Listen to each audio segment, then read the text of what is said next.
nó rơi nâng như phai bây giờ nữa mà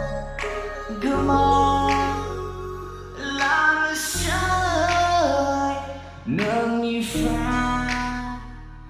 bây giờ nữa mà số hai nữa hai à là vợ nâng không bao gan nó rơi bao gan nó rơi số hai nữa hai à là vợ nâng không bao gan nó rơi bao gan nó rơi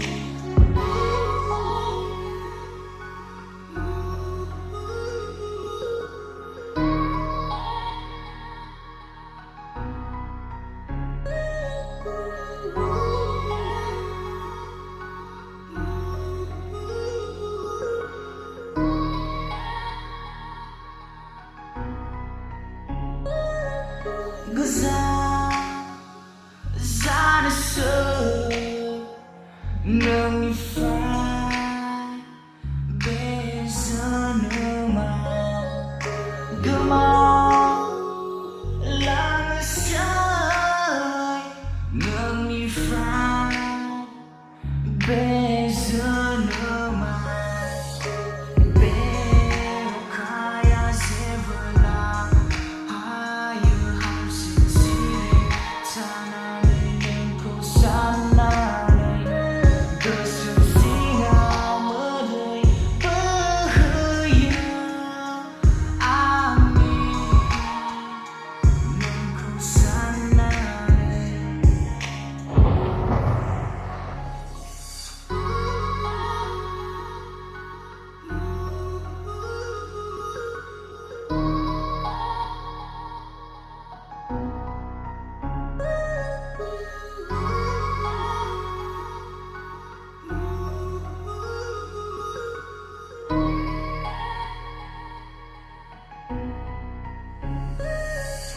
số hai à là vợ nâng không bao gan nó rơi bao gan nó rơi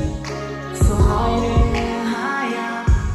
là vợ nâng không bao gan nó rơi bao